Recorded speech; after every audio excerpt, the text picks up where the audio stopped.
घर में या बहुत छोटे घर में भी सब लोग एक जैसे नहीं होते। बड़े पैमाने पर जिम्मेदार समझदार लोग होते हैं, एक दो लोग गैर अनुशासित भी होते हैं, लेकिन हमारा काम है कि हम उनको भी समझा के अनुशासित बनाएं। तो प्रिय परिवारजनों, आज उड़ीसा के भुवनेश्वर में जब मैं और आप बात कर रहे हैं तो मेरा आपसे आग्रह रहेगा, जो साथी भीम आर्मी से जुड़े हुए हैं वो अपने फोन कृपया बंद करें और अपना दिमाग मेरी तरफ लगाएं, क्योंकि जब वो अपना दिमाग एक हाथ पकड़ के फोन में लगाएंगे, मैं इसका उदाहरण से बताता हूं तर्क के साथ, कि जब आप स्कूल में पढ़ते हैं, कॉलेज में पढ़ते हैं और टीचर पढ़ा रहा होता है और आपका ध्यान किसी दूसरी चीज में होता है, तो जब पेपर आता है और पेपर में वो क्वेश्चन आता है जो मास्टर ने पढ़ाया होता है, टीचर ने, तो फिर आप उसके जवाब में 0 लिख के आते हैं और आपके नंबर भी 0 ही आते हैं। इसलिए जब कोई अध्यापक पढ़ाए तो आपको सब चीजों से ध्यान हटाकर उसी चीज की तरफ ध्यान केंद्रित करना चाहिए जो टीचर पढ़ा रहा है। अगर आप उसकी तरफ ध्यान केंद्रित नहीं करोगे तो आप सीख नहीं पाओगे, और जब आप सीख नहीं पाओगे तो आप सिखा भी नहीं पाओगे। जब आप सीख भी नहीं पाओगे, सिखा भी नहीं पाओगे, तो आप अपना भी भला नहीं कर पाओगे और किसी अन्य का भला भी नहीं कर पाओगे। तो पहले आपको खुद से सीखना है, फिर दूसरों को सिखाना है। आज आप यहाँ इतनी बड़ी संख्या में आए हो तो पहले आज आपको सीखना है, एक एक बात को अपने दिल और दिमाग में स्थापित करना है। हालांकि मेरा अनुभव ये है कि जो चीज चित्र के रूप में या चलचित्र के रूप में दिखाई जाती है उसको आदमी ज्यादा जल्दी सीखता है। ये मेरा अनुभव है कि जो फिल्म के जरिए, गाने के जरिए या किसी जागृति जैसे कार्यक्रम के जरिए जो चीज दिखाई जाती है, ये रिसर्च भी है कि वो लंबे समय तक याद रहती है। इसके अलावा आपने देखा होगा कि स्कूल में टीचर तो सब कुछ पढ़ाता है, लेकिन सब कुछ हमें याद नहीं रहता। इसलिए हम कोशिश करेंगे कि साधारण भाषा में बात आप तक पहुंचे, और जब बात आप तक पहुंचेगी और आपकी समझ में आएगी तो बात दूर तक जाएगी। और हम लोग भी यहाँ इसलिए आए हैं कि बात दूर तक जाए, क्योंकि जब तक बात दूर तक नहीं जाएगी और उड़ीसा के घर घर तक नहीं जाएगी और अंतिम व्यक्ति तक नहीं जाएगी, तब तक आपका भला होने वाला नहीं है। क्योंकि ये लोकतंत्र है, ये राजतंत्र नहीं है। लोकतंत्र में अंतिम व्यक्ति का भी योगदान होता है, तो हमें अंतिम व्यक्ति को भी तैयार करना है। प्रिय बंधुओं, बहनों, भाइयों, मैं आपका धन्यवाद करने के साथ अब अपनी बात को शुरू करता हूं। और बात को शुरू करते हुए भगवान तथागत बुद्ध से लेकर उनके समकालीन जन्म में सभी महापुरुषों को नमन करता हूं। साथ साथ राष्ट्रपिता ज्योतिबा फूले, डॉक्टर बाबा साहब अम्बेडकर, छत्रपति साहू जी महाराज, भगवान बिरसा मुंडा, ईवी पेरियार रामानायकर स्वामी, पेरियार लाल यादव, बाबू जगदेव प्रसाद कुशवाहा, जननायक कपूरी ठाकुर, महामना रामचूर वर्मा, मान्यवर दीना भाना वाल्मीकि और मान्यवर काशीराम साहब को भी नमन करता हूं। उनको भी आज के दिन श्रद्धांजलि देता हूं, क्योंकि अगर वो लोग नहीं होते, वो महान विभूतियां नहीं होती, तो ये आंदोलन नहीं चलता, और आंदोलन नहीं चलता तो मेरे जैसे प्राइमरी स्कूल के हेडमास्टर का बेटा आज लोकसभा का सांसद नहीं होता और इतनी बड़ी जनसमूह को यहाँ मंच से खड़े होकर अपनी बात से संबोधित नहीं कर रहा होता। तो मैं अपनी बात को यहां से शुरू करता हूं, जब बाबा साहब अम्बेडकर ने कहा है कि जो समाज अपना इतिहास नहीं जानता वो कभी अपने भविष्य का निर्माण नहीं कर सकता है। पहले हमें इतिहास को जानना चाहिए। आप अगर हाथों की ताली बजाने में भी अपना ध्यान भटकाओगे तो भी आपकी समझ में कम आएगा। मैं तो ये चाहता हूं कि आप सारा ध्यान मेरी बात पर ही रखें, ना तालियों पर ध्यान रखें, ना झंडे को लहराने में, क्योंकि इसका तो बहुत समय आएगा जब आप मेरी बात आपको अच्छी लग जाए तो मेरे बात को खत्म होने के बाद आप खूब ताली बजा लेना। लेकिन अभी क्योंकि जो मैंने सीखा है, आप मेरी तरह जेल में जाके लाठियां खा के, अन्याय सह के, मुसीबत सह के, भूखा प्यासा रह के अगर सीखना चाहते हो तो उसमें बहुत सारा समय लगेगा। और अगर मेरे द्वारा बताई हुई बातों को सीख लोगे तो बिना कोई कष्ट सहे बढ़िया एसी में बैठ के भी आपकी बात समझ में आ जाएगी। जो मैंने और हमारे साथियों ने धक्के खा के, खाद छान के, मुसीबतें सह के, जेल में काली रातें काट के और तमाम तरह की परेशानियां खा के सीखा है, वो आप बहुत आसानी से मेरे द्वारा सीख सकते हैं। कुछ साथियों ने मोबाइल ऑन किए हुए हैं, उनकी लाइट जो है फ्लैश लाइट जली हुई है, वो आंखों में लग रही है। जब मैं गर्दन घुमाता हूं तो वो एकदम से उसका रिफ्लेक्शन आता है। तो मैं ऐसा नोट करूंगा, जो वीडियो जिनकी इच्छा भी है, जो बिल्कुल ध्यान देना नहीं चाहते, तो कम से कम फ्लैश लाइट बंद करके अपनी वीडियो बना लें, जिससे कि औरों का नुकसान ना हो। तो जब बाबा साहब ने कहा था कि जो समाज अपना इतिहास नहीं जानता वो कभी अपने भविष्य का निर्माण नहीं कर सकता है, तो मैं आपको याद दिलाना चाहता हूं कि 1947 में ये जो व्हाइट टी शर्ट में बच्चा बैठा है, जिसका मोबाइल ऑन है, उसको कह रहा हूं वो अपनी लाइट बंद कर ले यार, ऐसा ना करे, सबको परेशानी ना क्रिएट करे।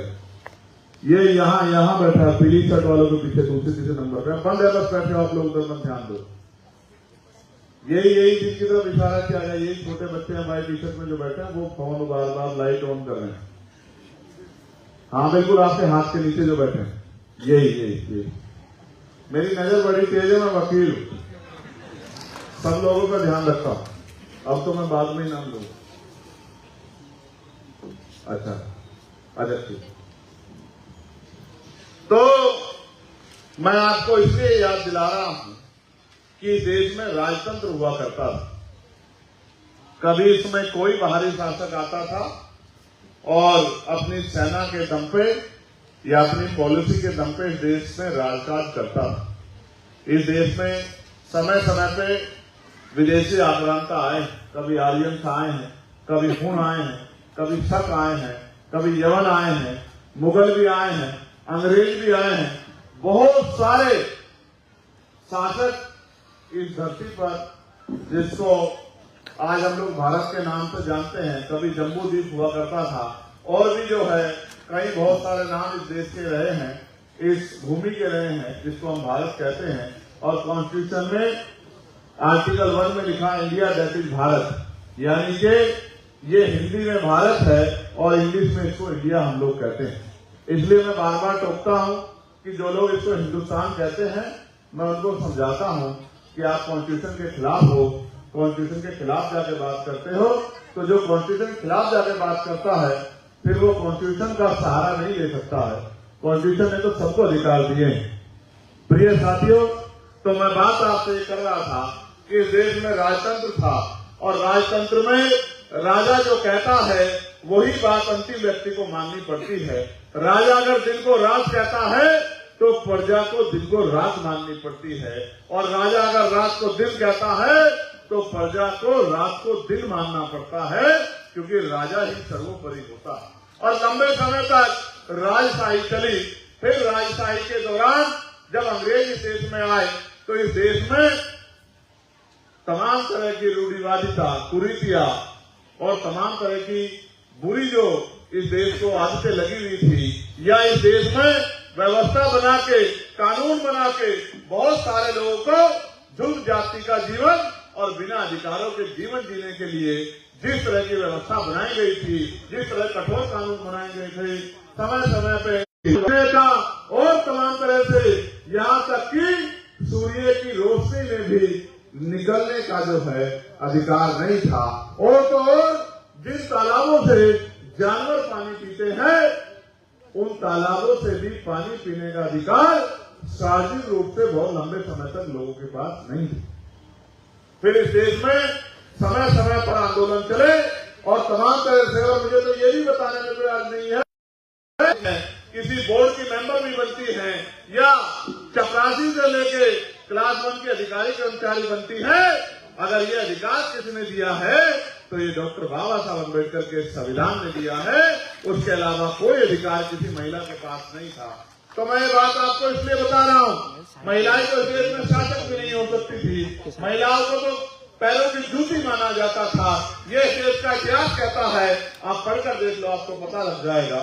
तो मैं आपसे बात इसलिए जिक्र कर रहा हूँ कि राजतंत्र के बीच में जब अंग्रेजों का यहाँ आना हुआ और अंग्रेजों ने अपने हिसाब से देश को चलाना शुरू किया, तो अंग्रेजों के बीच में कुछ न्यायप्रिय लोगों ने देश में जो कुरीतियां थी उनके खिलाफ आंदोलन चलाया। ये आंदोलन पुनः राष्ट्रपिता ज्योतिबा फुले के नेतृत्व में शुरू हुआ। फिर इनको इस आंदोलन को साहूजी महाराज ने आगे बढ़ाया। फिर इस आंदोलन को बाबा साहब अम्बेडकर ने आगे बढ़ाया। और आंदोलन क्या था कि इस देश में सबको समता, समानता, बंधुत्व, भाईचारे का अधिकार मिलना चाहिए। इस देश में सभी को मूलभूत सुविधाएं और आगे बढ़ने का अवसर की समता, अपनी बात को रखने की आजादी और अपनी बात को कहने का अधिकार मिलना चाहिए। और सबसे पहले अगर वंचित वर्गों के लिए किसी ने स्कूल खोलने का काम किया तो वो राष्ट्रपिता ज्योतिबा फुले और उनकी पत्नी मां सावित्रीबाई फुले थी, जिन्होंने 18 स्कूल खोल के महिलाओं को और उनमें भी वंचित वर्ग की महिलाओं को पढ़ने का अधिकार दिलाया और फिर पुरुषों को भी पढ़ने का अधिकार दिलाया। ये बात मैं आपको इसलिए बता रहा हूँ कि परिवर्तन एक दिन में नहीं होता। आज मैं आपको कुछ कह दूं और कल यहाँ बहुत कुछ अच्छा हो जाए, ऐसा संभव नहीं है। जितने लोगों को मैं कह रहा हूँ, इनमें से 10-20% लोग मेरी बात को मानकर और यहाँ काम करेंगे, 3-4 साल मेहनत करेंगे, तब जाके आशा की किरण कोई दिखाई देगी, तब जाके कोई परिवर्तन होगा। तो मैं आपको बात को आगे बढ़ाता हूँ कि राष्ट्रपिता ज्योतिबा फुले के बाद साहूजी महाराज ने यहाँ 1902 में आरक्षण की व्यवस्था लागू की, जब उन्होंने 50% आरक्षण पिछड़े वर्ग के लोगों को देने का काम किया। फिर इस देश में बाबा साहब अम्बेडकर के जैसे क्रांतिकारी जो है सूर्य का उदय हुआ, जिन्होंने इस देश में तमाम तरह की कुरीतियों के खिलाफ, चाहे काला राम मंदिर का आंदोलन हो कि मंदिर में जाने की आजादी मिले, या फिर महासत्याग्रह हो कि पीने के पानी की सार्वजनिक से आजादी मिले, तमाम तरह का आंदोलन करके, और आंदोलन हवा में नहीं होते, उनके लिए मूवमेंट चलानी पड़ती है।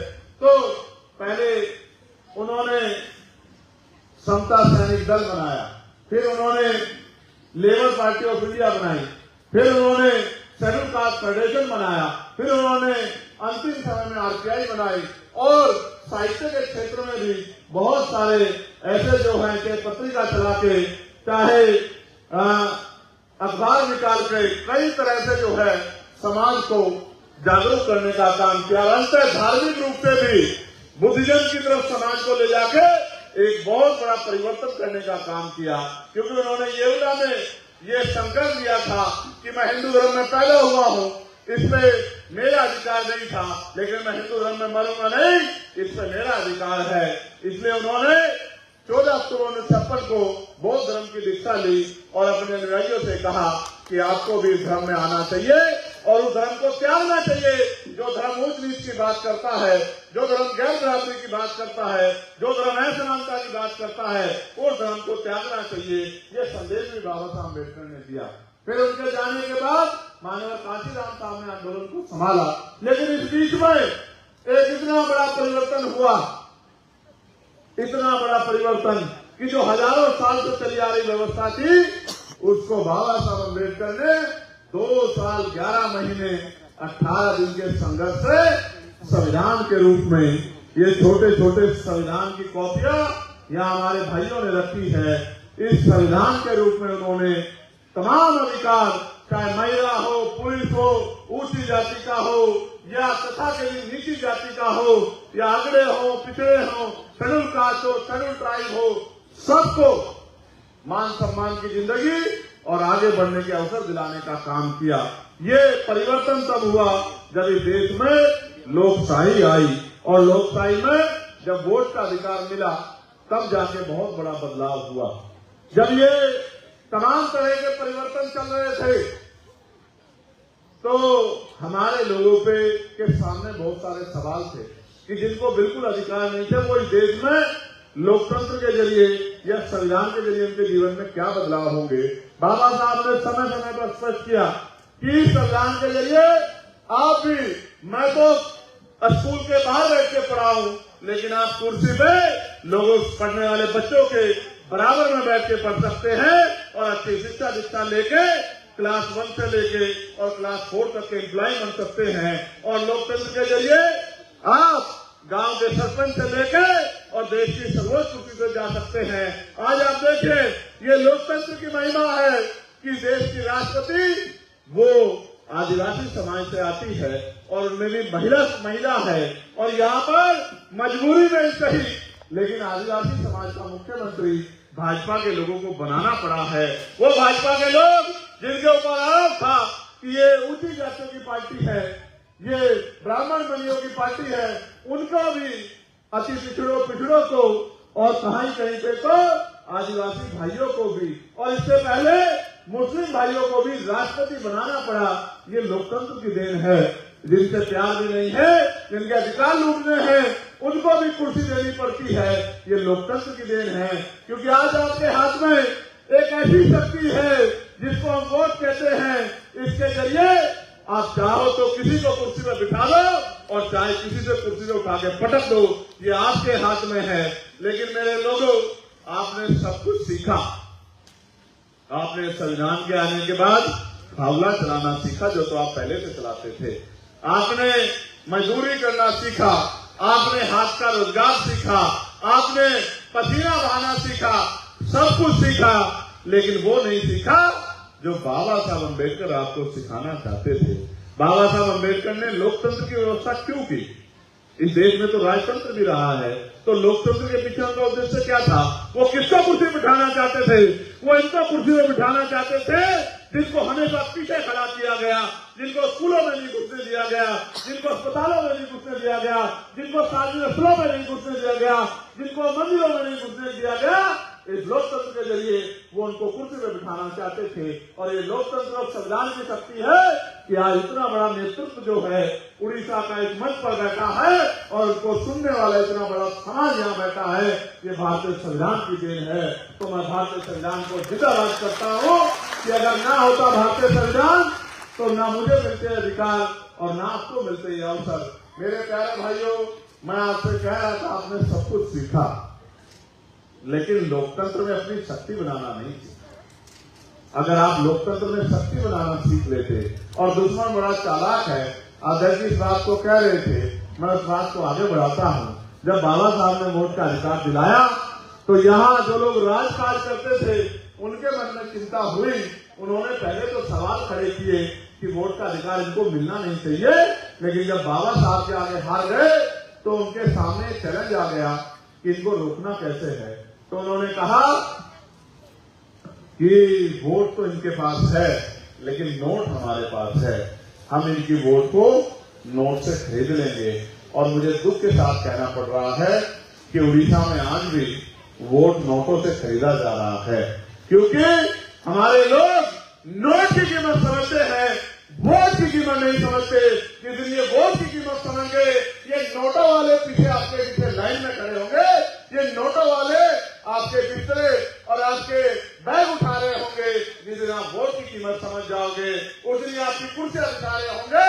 जो लोग आज नोट पे वोट खरीदते हैं, जिस दिन आप वोट की कीमत समझ जाओगे। आप छोटे से चुनाव को ले लो, आज पैसे के आधार पर चुनाव होता है और सारी पार्टियां पैसे में पैसा खर्च करती हैं। आज ये सोचो, जो लोग लाखों रुपए प्रधानी के चुनाव में आपके यहाँ सरपंच कहते होंगे या मुखिया कहते होंगे, जो लाखों रुपए गांव के चुनाव में खर्च करते हैं, क्या वो आपकी सेवा के लिए खर्च करते हैं? जो आदमी लाखों रुपए किसी काम में इन्वेस्ट करेगा, किसी काम में डालेगा, तो वो क्या आपका भला करने के लिए डालेगा? वो तो अपना भला करने के लिए डालेगा। जो आदमी इलेक्शन में पैसा खर्च करेगा, वो चुनाव के बाद पैसे से पैसा कमाने का काम करेगा। इस देश में साधु कौन है? इस देश में त्यागी कौन है कि वो त्याग करके आपकी मदद करे, आपकी सेवा करे? आप अपने गांव का हाल ही देख लो कि आपकी गरीबी बेबसी से निकालने के लिए किसी बड़े महल वाले ने आके आपका हाथ पकड़ने का काम किया। आपके पास मकान नहीं था तो आपका हाथ पकड़ के अपने मकान में ले जाने का काम किया कि तेरे पास मकान नहीं है, तेरी जिंदगी में बदलता हूँ, चल मेरे मकान में मेरे साथ रहना। या कोई भी लोग बैठे हैं, आप तो गुमराह होते रहे, आपकी समझ में नहीं आया। एक बार आपको महसूस नहीं हुआ कि जिन्होंने गांव में रहने के बावजूद, जिनमें बड़ी बड़ी कोठियां महल होने के बावजूद, हजारों बीघे जमीन होने के बावजूद आपको एक गज जमीन इज्जत से जीने के लिए नहीं दी, वो क्या आपका भला चाहते हैं, आपकी जिंदगी बदलना चाहते हैं? कैसे भोले भाले लोग हो। मैंने तो जानवर देखे हैं, एक दो बार जहां से कांटा लग जाता है उस रास्ते को नहीं जाते। आप तो आजादी के 75 साल बाद भी, जब इस देश में लोकतंत्र है, फिर भी बार बार धोखा खाते हो। और ये कहावत है, आजमाए हुए को आजमाओगे तो वही मिलेगा जो मिलता आया है। आप चुनाव के समय वोट को नोटों के आधार पर तोलते हो और अगले 5 साल उन्हीं के आगे हाथ फैलाते हो जिनको जो नोट देके वोट ले जाते हैं। ये काम अगर आप लोगों ने बंद नहीं किया तो फिर इसका खामियाजा आपको भुगतना पड़ेगा। और खामियाजा ये है कि फिर आपकी आने वाली नस्लें भी, उनका भी हाथ इस देश में और उड़ीसा में भी फैला रहेगा। मैं जब उड़ीसा आता था, और मैं कई बार उड़ीसा आया, एक बार झारसुगुड़ा के जरिए और एक बार रायपुर के जरिए, जब गाड़ी निकलती थी तो मैं मेरा ध्यान इस बात पे होता था कि मैं लोगों के घर देखता था, उनके हालत देखता था, उनके कपड़े देखता था और अपने मन में ये नोटिस करता था कि इनके हालात उड़ीसा में कैसी है। और मुझे कहने में कोई दुख संकोच नहीं है कि उड़ीसा में आपकी हालात बहुत अच्छी नहीं है। उड़ीसा में मेरे लोगों की हालात बहुत अच्छी नहीं है। उनके पास बड़े पैमाने पर भौतिक सुविधाएं भी नहीं है। भौतिक सुविधाएं, मौलिक सुविधाएं, यानी कि रहने के लिए अच्छा मकान, पीने के लिए साफ पानी, पहनने के लिए अच्छे कपड़े और खाने के लिए अच्छा भोजन। मुझे बड़े दुख के साथ कहना पड़ रहा है कि ये जो बुनियादी सुविधाएं हैं, ये भी सरकारों ने हमें उपलब्ध नहीं कराई और फिर भी हम इन सरकारों पर भरोसा करते रहते हैं। मैं आपके यहाँ की कई चीजें पढ़कर बताऊंगा कि आपके यहाँ किस तरह की परेशानी है। जब आप जानेंगे तो शायद आपकी आंखें खुले और आपको समझ आए। आपने मजदूरी करना सीखा, मेहनत करना सीखा, 8 घंटे पसीना बहाना सीखा, लेकिन आपने बाबा साहब अम्बेडकर के रास्ते पे चल के राजनीतिक शक्ति बनाना नहीं सीखा। आपने बाबा साहब का नारा तो सीखा जय भीम का, लेकिन बाबा साहब ने कहा कि political power is the master की, इट इज द मास्टर की by which can you open and each door of your success. यानी कि राजनीतिक सत्ता वो चाबी है जिसके द्वारा आप अपनी सारी समस्याओं के ताले खोल सकते हैं, सारी समस्याओं का हल कर सकते हैं। ये बात आपकी समझ में नहीं आई और आप ये सोचते रहे कि कोई मसीहा पैदा होकर आएगा या ये लोग कभी तो इनका दिल पसीजेगा और ये आपके बारे में सोचेंगे। जिन्होंने हजारों साल आपके बारे में नहीं सोचा, वो आज कैसे आपके बारे में सोचेंगे। जिसकी समस्या होती है उसी को संविधान ढूंढना पड़ता है। और भगवान बुद्ध ने भी कहा कि हर एक समस्या का कारण है और हर कारण का एक निवारण है। कारण आपको है और समस्या आपको पता है, लेकिन निवारण भी आपको पता होने के बावजूद आप उस पर काम नहीं करते हो। आप दूसरे में भरोसा करते हो, किसी को वोट देते हो और फिर निजी स्वार्थ के, कुछ लोगों के निजी स्वार्थ के चलते फिर बड़े पैमाने पर समाज खाली हाथ रह जाता है। हर 5 साल में चुनाव इसलिए होते हैं कि अगर आपको जिसने आपसे वोट लिया और आपका काम नहीं किया, आप उसको बदले किसी और को मौका दे दो। लेकिन इस देश में तो बहुत तरह की विविधताएं हैं और जैसा मैंने बीच में कहा कि पैसे के आधार पर जो चुनाव हो रहा है, ये असल में लोकतंत्र की हत्या है। क्योंकि पैसे वाला चुनाव, और जब पैसे आधारित चुनाव होगा तो पैसे वाला ही लड़ेगा, गरीब का बेटा आगे नहीं बढ़ेगा। और जब तक गरीब इस राजनीति में नहीं आएगा और आगे बढ़ के विधानसभा लोकसभा में नहीं आएगा तो फिर गरीबों का भला नहीं हो सकता, जब तक गरीबों के बीच का गरीबों की बात रखने वाला नहीं आएगा।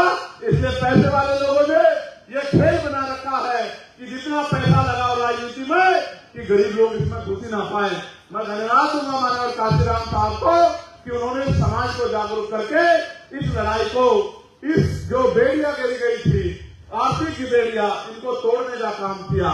लेकिन अभी भी कई बेड़ियां बाकी हैं, वो तो चले गए। और हम अगर ये सोच के बैठ जाए कि हमें ये बेड़ियां नहीं तोड़नी, तो आप मुझे बताओ कि बेड़ियां कैसे टूटेंगी। गुलामी कैसे खत्म होगी, उड़ीसा में हालात कैसे बदलेंगे। आपने गले में नीला पट्टा पहनना सीख लिया है, लेकिन जब तक आप बूथ का संगठन बनाना नहीं सीखोगे, सेक्टर का संगठन बनाना नहीं सीखोगे, विधानसभा की कमेटी नहीं बनाओगे, जिले की कमेटी नहीं बनाओगे, प्रदेश का मजबूत संगठन नहीं बनाओगे और भाईचारा बना के बहुजन समाज के लोगों में आप अपनी ताकत नहीं बनाओगे, तो पैसे वाले लोग आगे बढ़ते रहेंगे और वो पैसे से पैसा कमाते रहेंगे। इससे आपका अगले 100 साल में लोकतंत्र चले तो भला नहीं हो सकता। देखो, मैंने डाटा बनवाया था, उड़ीसा में SC ST OBC की जनसंख्या और आरक्षण के आंकड़े इस प्रकार हैं। SC की पॉपुलेशन 17% है और ST की पॉपुलेशन 23% है। दोनों मिलाके लगभग 40% हो जाते हैं। आरक्षण मिलता है 38%। इनका उच्च शिक्षा में इनका परसेंटेज है 20%। ओबीसी की जनसंख्या है 54%। नौकरियों में आरक्षण है 11.25 यानी 11.25 यानी कि लगभग 11.25%। और इनका उच्च शिक्षा में प्रतिशत जो है और इनको जो अवसर मिल रहे हैं वो 0 मिल रहे हैं। क्या मिल रहे हैं? दोबारा बताओ, क्या मिल रहे हैं? 0। इन्होंने क्यों मिल रहे हैं 0 हमारे पिछले वर्ग के लोगों को? क्योंकि इन्होंने जब मास्टर पढ़ा रहा था तो ये फोन में वीडियो बना रहे थे। मास्टर की बात को इन्होंने सुना नहीं और लड़ाई को मजबूती से लड़ा नहीं, इसलिए इनको क्या मिल रहा है? जब ये अंधविश्वास, पाखंडवाद की धर्मांता को त्याग कर और मिशन के रास्ते पे आएंगे, तभी इनका और इनके बच्चों का भला होगा। उससे पहले इनका भला होने वाला नहीं है। वरना ये जो दल राजनीति कर रहे हैं, कोई सेकुलर के नाम पे और कोई हिंदुत्व के नाम पे, ये समय समय पे अपने धार्मिक एजेंडों को आगे करके और कोई डरा के ये वोट का अधिकार अपने खेमे में रखेंगे। कभी भाजपा आती रहेगी, कभी कांग्रेस आती रहेगी और यहाँ तो तीसरा भी दल है बीजेपी नाम का, कभी वो आता रहेगा और आप पीछे बैठ के ताली बजाते रहना और तमाशा देखते रहना। शाम में निकलकर और खुद के जीवन को और खुद के सपनों को दांव को लगाकर लोगों को जागरूक करने का काम करेंगे। बहुत सारे लोग बलिदान देंगे, तब जाके बात आगे बढ़ेगी। मैं और आपको आगे सुनाता हूं। यहाँ सामान्य जाति की जनसंख्या है 6% और उनको उनकी सरकार ने आरक्षण दिया है EWS 10%। यानी कि उनके यहाँ कोई बच्चा पैदा होगा तो उसके माथे पे लिखा होगा कि इसको नौकरी मिलनी ही मिलनी है। जिनकी आबादी 6% है उनको आरक्षण 10% है। और मुझे कहने में कोई हर्ज नहीं, इस आरक्षण के लिए उन्होंने कभी कोई आंदोलन नहीं चलाया, बस वोट के आधार पर अपनी सरकार बनाई। जिस दिन उनकी सरकार बन गई, उनकी सरकार ने उनको ये आरक्षण देने का काम किया। जिस आरक्षण के लिए बाबा साहब अम्बेडकर को गोलमेज कॉन्फ्रेंस में गए थे और वहां से उनको कम्युनल अवार्ड मिला था और अंत सितंबर 1932 में 24 सितंबर 1932 को फिर पूना पे ठोकर ये आरक्षण नाम का झुंझुना हमें मिला था, जिसके लिए बाबा साहब खून के आंसू है। वो उनको सिर्फ वोट का अधिकार से जो है उन्होंने अपनी ताकत बना के ले लिया। उड़ीसा में आजादी के 75 साल बाद भी SC ST आयोग नहीं है, OBC आयोग नहीं है और अल्पसंख्यक भाइयों का आयोग भी नहीं है। क्यों बनाया जाए? सरकार तो उनकी है, वो आपका आयोग क्यों बनाए? आयोग बनेगा तो आपकी सुनवाई होगी और आयोग के जरिए कुछ लोगों पे कार्रवाई होगी, इसलिए वो आयोग बनाते ही नहीं है। तो राजकाज उनके हाथ में, वो क्यों बनाए? हाल ही में दलित समुदाय के एक वरिष्ठ IAS अधिकारी जिनका नाम है विष्णुपद सेठी CBI छापे का शिकार हुए क्योंकि वे मुख्य सचिव बनने जा रहे थे और ये साजिश के थ्रू जो लोग उनको नहीं बनने देना चाहते थे उन्होंने ये काम कराया जिससे उनके ऊपर आरोप लग जाए। आपने देखा महाराष्ट्र के एक नेता हैं, उनके ऊपर भ्रष्टाचार के आरोप थे। 2 दिन पहले प्रधानमंत्री ने एक सभा में कहा कि भाई उस आदमी को मैं जेल भेजूंगा, और अगले दिन उस आदमी ने सरकार में इनके साथ शामिल वो हो गया तो उसको डिप्टी चीफ मिनिस्टर बना दिया। और यहाँ आपके आदमी के ऊपर इस तरह का जो है एलिगेशन लगवाकर और उसको मुख्य सचिव बनने से चीफ सेक्रेटरी यानी कि प्रदेश का सबसे मुख्य आदमी, प्रशासनिक अधिकारी जिसकी कलम में वो शक्ति होती है कि पूरे प्रदेश को हिला सकता है, आपका आदमी ना बन जाए। ये जो देखिए जातिवाद और ये जो भेदभाव की जो पराकाष्ठा है, इसका जो है उदाहरण जीता जागता आपको देखने को मिला। एसएससी यानी कि आश्रम स्कूल पद्धति में खराब प्रशासन की लापरवाही के कारण जो मलकानगिरी डिस्ट्रिक्ट है, वहां की एक बेटी जो 10वीं कक्षा में पढ़ रही थी, उसको वो गर्भवती हो गई। ये मेरे लिए बहुत पीड़ादायक है।